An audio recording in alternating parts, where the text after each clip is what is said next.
गङ्गातरङ्गरमणीयजटाकलापम् गौरीनिरन्तरविभूषितवामभागम् नारायणप्रियमनङ्गमदापहारम् वाराणसीं पुरपतिं भज विश्वनाथम। भगवान काशी विश्वनाथ की इस पावन भूमि से संपूर्ण देशवासियों को अंतर्राष्ट्रीय वैदिक दिवस की बहुत बहुत हार्दिक शुभकामनाएं। शास्त्रों में, पुराणों में, हमारे धर्म ग्रंथों में वेद को साक्षात भगवान शिव का स्वरूप माना गया है। वेदः शिवः शिवो वेदः वेदाध्यायी सदाशिवः तस्मात् सर्व प्रयत्नेन वेद देवं सदा पठेत्। शास्त्र कहते हैं कि अगर वैदिक शिक्षा को संपूर्ण विश्व में प्रचारित किया जाए तो वसुधैव कुटुंबकम की जो हमारी भावना है वह भावना चरितार्थ हो जाएगी।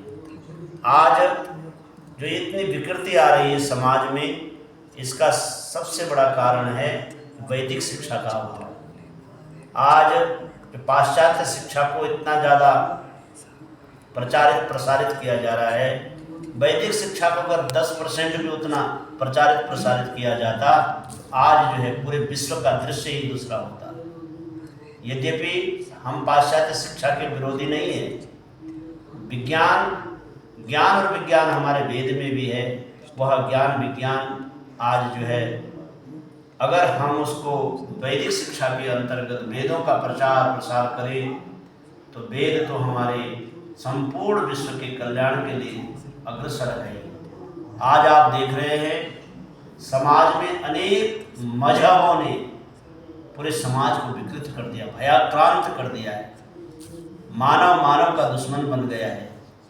लेकिन वैदिक शिक्षा में ये नहीं था। एक कुटुंब था पूरा विश्व। हम सबसे प्रार्थना करते हैं कि सभी लोग सब कुछ सीखिए, अन्य विद्याओं को सीखिए, लेकिन वेद की विद्याओं को जरूर सीखिए। अपने घरों में वेद की दिव्य ध्वनियों का प्रसार करिए। वेद का विकास होगा तो समाज का उत्कृष्ट स्वरूप समाज सामने आएगा।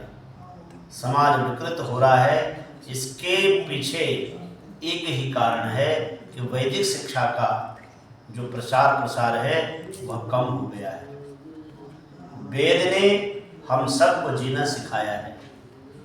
जिस समय जीवन की शुरुआत हो रही थी उस समय वेद ने कहा है मातृदेवो भव, पितृदेवो भव, आचार्य देवो भव। क्या भावना थी कि कहीं देवता बाहर नहीं है, आपकी माँ ही आपका देवता है, आपका पिता ही आपका देवता है, आपका आचार्य, आपका गुरु ही आपका देवता है। और आज देखिए वृद्धाश्रमों में माताएं, वृद्ध पिता पड़े हुए।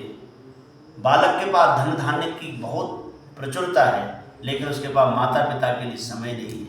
ये जो है पाश्चात्य शिक्षा की एक बहुत बड़ी देन है। पहले कोई वृद्धाश्रम नहीं होते थे, पिता ही सब कुछ होता था। पिता की आज्ञा देव आज्ञा मानी जाती थी। लेकिन आज हमने ऐसी शिक्षा अपने संतान को दे रहे हैं जो संतान पिता को ही वृद्धाश्रम में पहुंचा करके अब और एक परंपरा बन गई, बहुत साधारण बात हो गई है लोगों के लिए। वह अपने पिता को भेज रहा है, फिर उसको उसका पुत्र भेजेगा, वो एक परंपरा बन गई है। तो कहाँ रह गया हमारी शिक्षा का? तो लक्ष्य था सबको सुख देना, लेकिन आज जो है शिक्षा स्वार्थपरक हो गई है। केवल मैं और मेरा जो परिवार है, परिवार को कहाँ लेगा? अपने धर्मपत्नी, अपने 2 बच्चों को लेकर के माता पिता की तरफ उसका जो भाव नहीं जा रहा है। तो मैं संपूर्ण भारतवासियों को इस वैदिक दिवस की शुभकामना के साथ एक संदेश देना चाहता हूँ कि भगवान काशी विश्वनाथ की इस पावन भूमि से एक संदेश है कि सब लोग अपने घरों में वेद की शिक्षा अपने बालकों को, चाहे आप अपने बालकों को डॉक्टरी की शिक्षा दो, चाहे आप अपने बालकों को इंजीनियरिंग की शिक्षा दो, बहुत अच्छी बात। लेकिन उसके साथ साथ एक निवेदन है कि आप जो है वेदों की शिक्षा हमारे पुराणों की शिक्षा जरूर अपने बच्चों को दो। इसी के साथ बहुत बहुत शुभकामनाएं, बहुत बहुत धन्यवाद, बहुत बहुत बोले भगवान की जय।